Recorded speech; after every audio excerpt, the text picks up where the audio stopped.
players in the world have come for this first international tournament in Canada. Some are weary after long flights from their homelands, Russia, Yugoslavia, Denmark, Israel. Others are still catching their breath after an international tournament in Cuba. Now what they want is rest and back to training, which for many is 3 or 4 hours every day.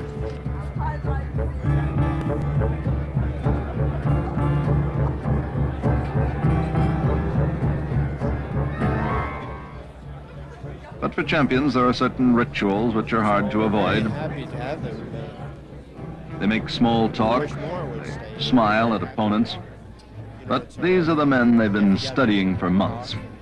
Each player is really thinking of only one thing: victory and the prize money. This is the big time, and these men are the champions. English is very usual usual language, because all the players know English. Well, I try to sleep quite well, but not ever I can. And I practice some physical exercises before the tournaments. The most important for everybody is to be now fresh before the game. Your brain must work good enough, otherwise nothing to do. Most of the players like to attack because it's the best defense.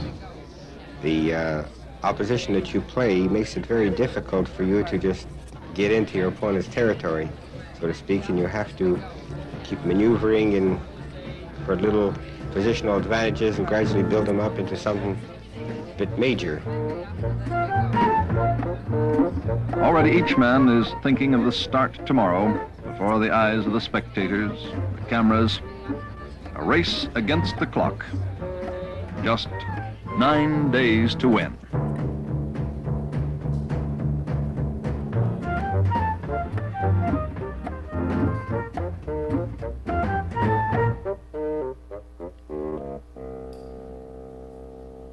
Most authorities agree that chess had its origins well over 1,000 years ago, probably in India. It appears to have been played as a game of war, of tactics, of strategy.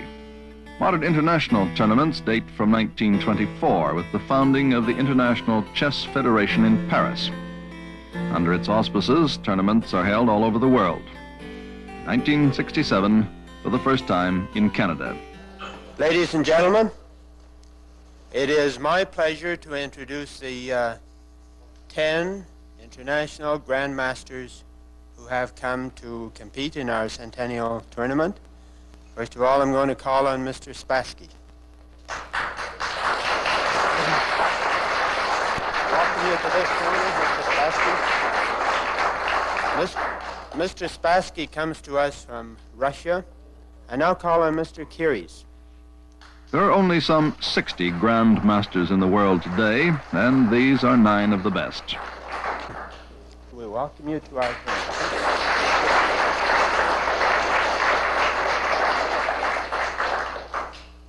I now call on Mr. Darga, West Germany.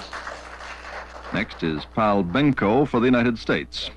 There's one who's not yet a Grand Master, but he has high hopes of qualifying in this tournament. The young Israeli, Shimon Kagan. Next to him from Yugoslavia, Alexander Matanovic. And the youngest of all, Florin Georgiou of Romania. Laszlo Szabo of Hungary, and for Canada, Abe Janowski, the only Grand Master in the Commonwealth.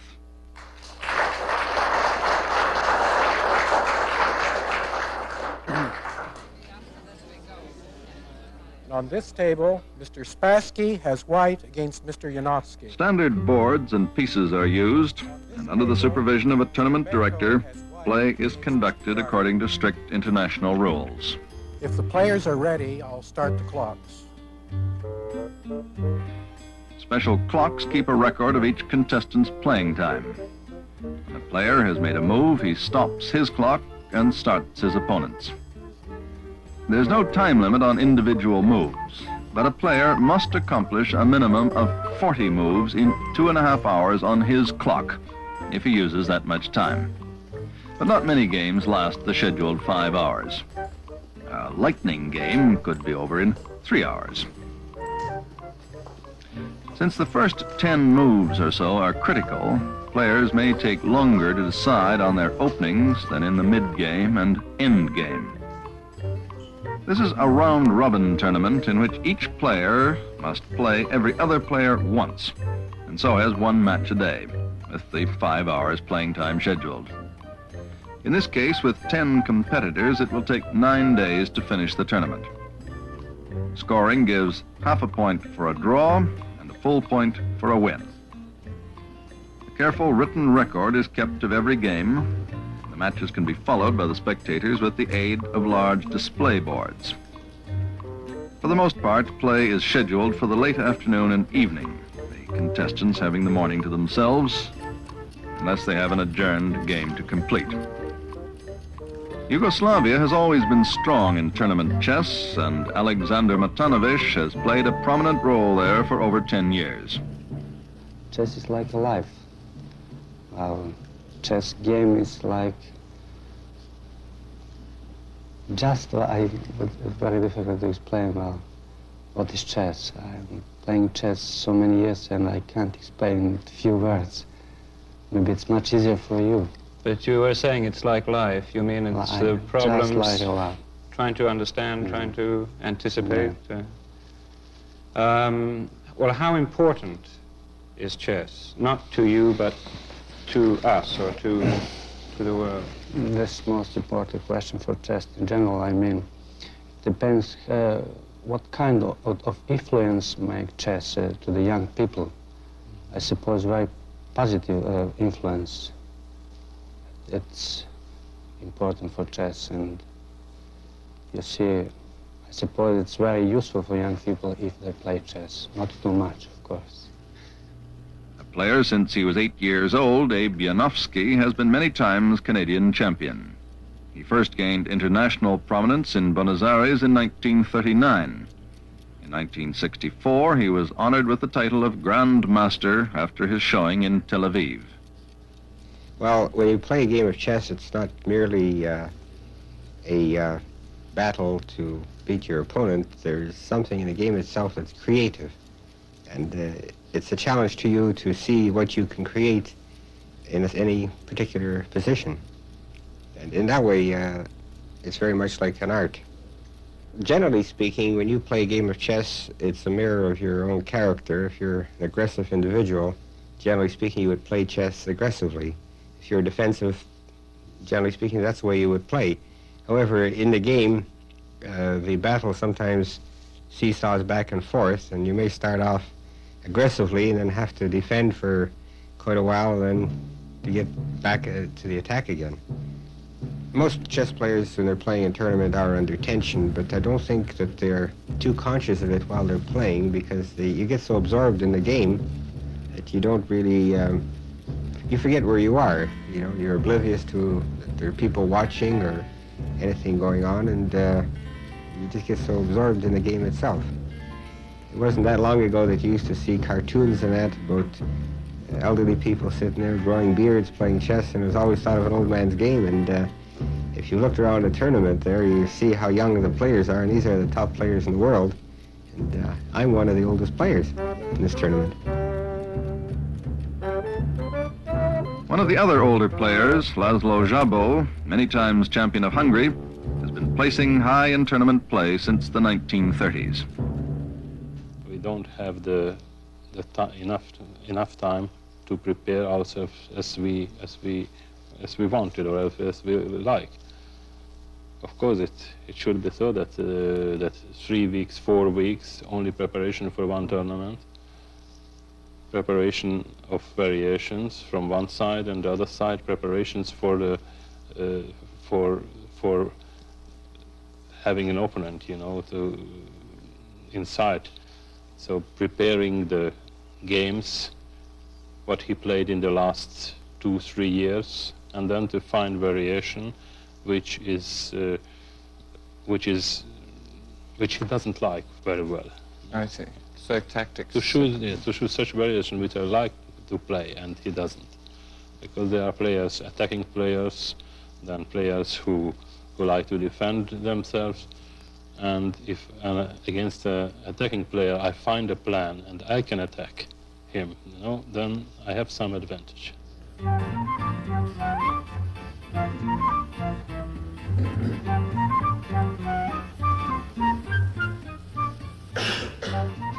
Yeah, sometimes when I walk around the tables, of course I memorize my position and I think about my position, and of course I have also interest for other games, because this is important for me. Boris Spassky of Russia is one of the strongest players today and a top contender for the World Championships in 1968. You know, I'm a journalist by profession, but at the moment I'm a professional chess player, and most of my time I spend for chess, of course. Journalism doesn't give a lot of money, and as for me, chess is much better. As the days go by, tension mounts for the players and the devotees, especially in this tournament where the score has been very even. First place could easily go to one of several competitors. Good rest and good health are essential for the stamina required to back up the hours of concentration and preparation. It's not always easy to maintain this when constantly moving from one strange place to another. Under this constant pressure, even the greatest players have been known to crack up after making one slip and, hurling boards and pieces to the floor, storm out of a tournament.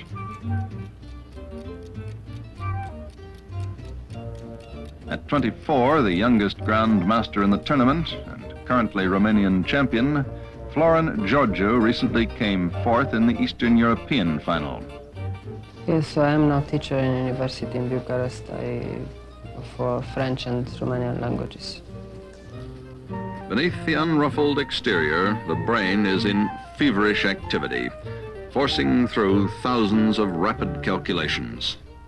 I prepare every day about 3-4 hours chess, and then my job is on. So, do you have people to play with, enough opponents, good players to play against? Or? Well, I have, but usually I prepare alone at home. Many top players in Eastern Europe, especially Russia, are virtually subsidized in their chess careers.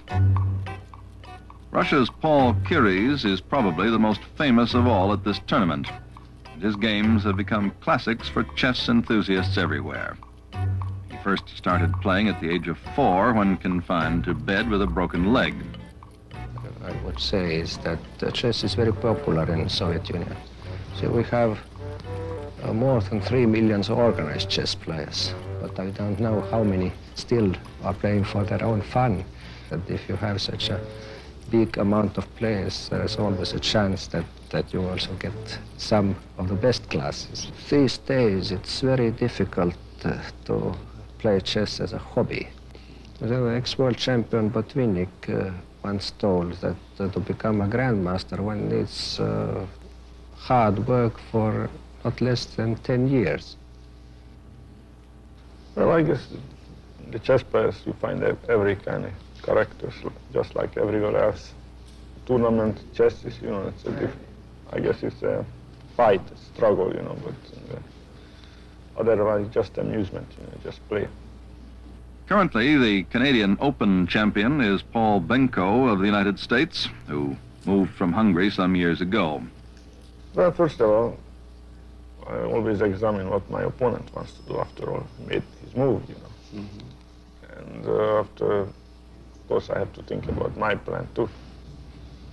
So it works both ways. Round 9 and the last day. There are still several contenders for first place, although a high percentage of draw games with half-point scores has left some of the older and perhaps more cautious players out of the running. One of the crucial matches now is between Russia's not-so-old Boris Spassky and West Germany's young Klaus Darga. I was about 7 when I started, when I learned chess, and 14 when I came to a chess club. and I started my, let's say, international career when I was about 19. Now I am more than 30, so I had quite a lot of time that I play in international tournaments. In former times I used to play rather often. I played maybe 4 or 5 tournaments a year, but now I have not so very much time. I play 1 or 2 tournaments a year. I'm a computer programmer. I saw, for example, a chess game in the last time which was played between an American and a Russian computer, and maybe in a later time I will start to study something like this myself. A draw would give Darga a half point, bringing his final score to 6, establishing an unbeatable lead. Larsson, playing against Georgiou, would then need a whole point, or winning game, just to match him.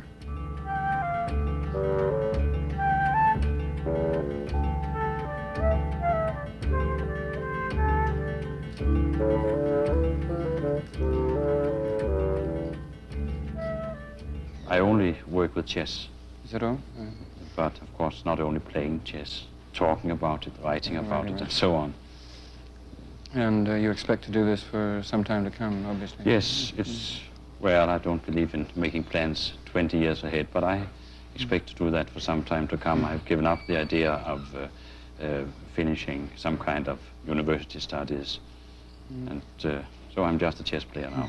What were you studying as a matter of fact? Many years ago, I was studying engineering, and I was not far away from becoming a civil engineer, but then I lost interest in it, more or less. Technicians enough, I thought, and later I have been studying for some time at the university, studying Russian, but, well, not so much, and I'm not going to finish that with a degree.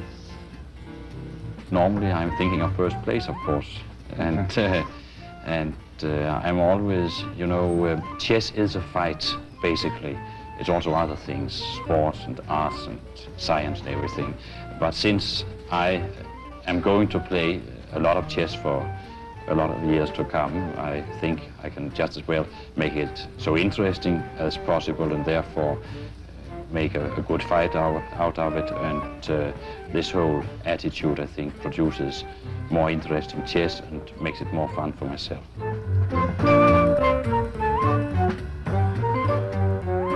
The implications of any move are so complex that the fear of making one mistake can be overwhelming. A champion must be cautious, but he must also attack, bluff, and gamble.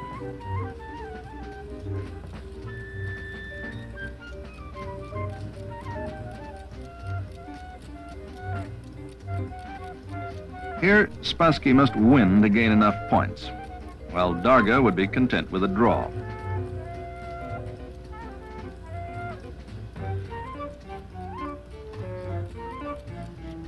Finally, after 3.5 hours, Spassky finds he cannot crack Darga's defense. Reluctantly, he settles for a draw. Here, possibly, the greatest player in the world today loses his chance to win the tournament.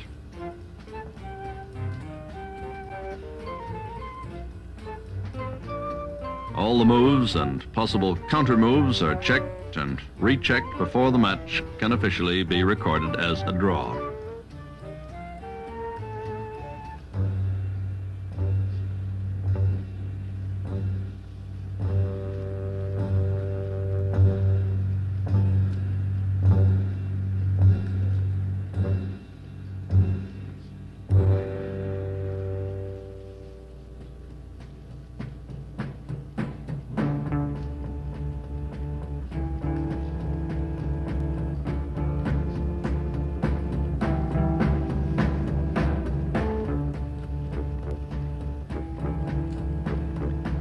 In fact, this tournament is quite a short one. Many international ones with 20 or more contestants last over a month. now all attention turns to the game between Larsson of Denmark and Georgiou of Romania. If Larsson can win this match, he'll gain a whole point and share first place with Darga. After 4 hours of play, Larsson, who is white, finally gains his advantage over Georgiou. On his 43rd move, he advances his king to rook 4, and he forces Georgiou, black, to resign. Larsson now shares first place in the tournament with Darga.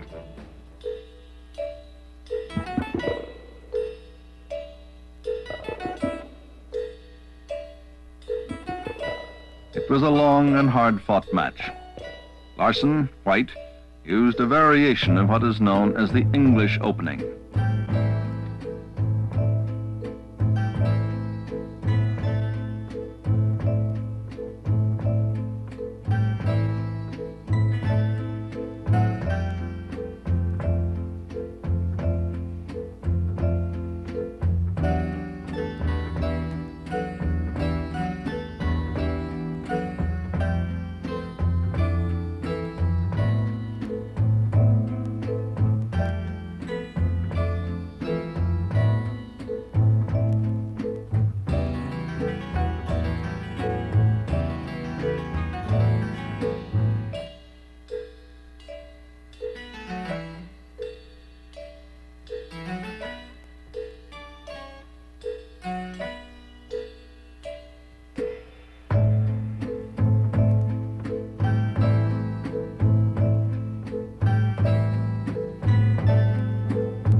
It was anybody's game until the 18th move, when black would probably have been wiser to have moved his other rook to queen 1.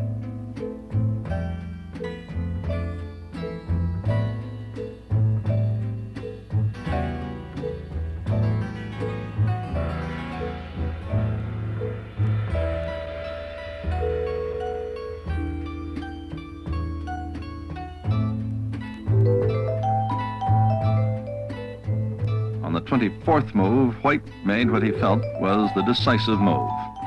Pawn to queen's knight 4.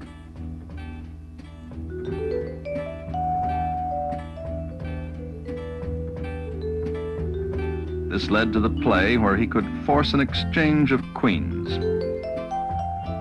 White now systematically sets about reducing the number of powerful pieces on the board. This is a deliberate battle of attrition.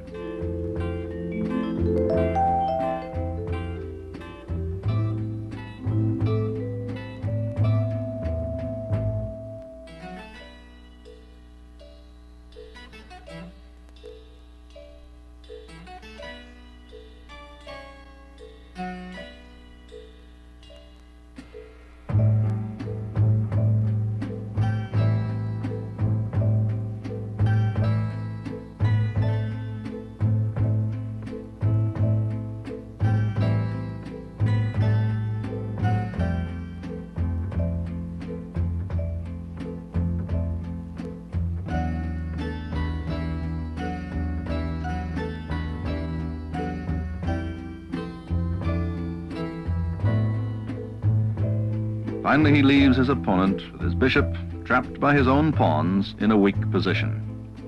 White's bishop, on the other hand, was highly mobile, and white could now move inexorably toward the classic ending where black is forced to resign because of what is known as his bad bishop.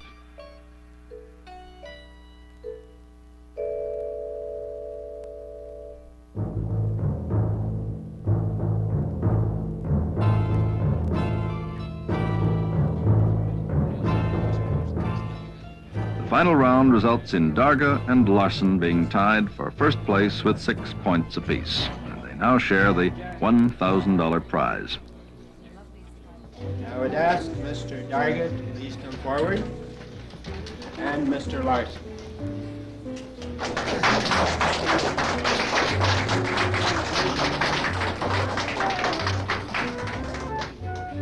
And Mr. Larsson. Congratulations.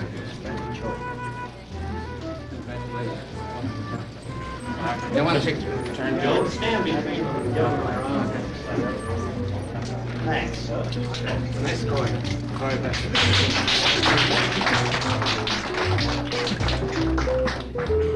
Half a point behind them, Curies and Spassky followed, tied for second.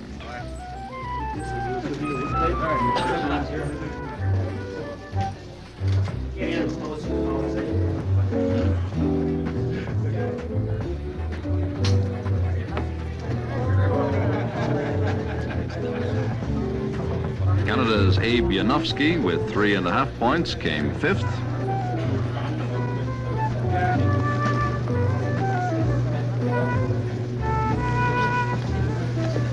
And Israel's Kagan finished last, his half point not sufficing to qualify him for the title of International Master.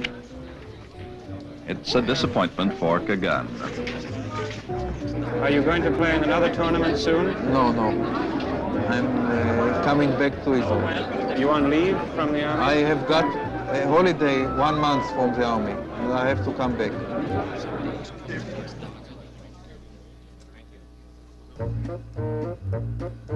Another hard, tiring tournament is over, and already, for most, thoughts are now on Tunisia, to be followed by the candidates tournament for the new 1968 World Championship in Russia. For most of these Grand Masters, over 4 months of continuous travel and competition lie ahead. No Johnny Bauer, no quarterback is under greater strain than these champions in the slowest moving sport in the world.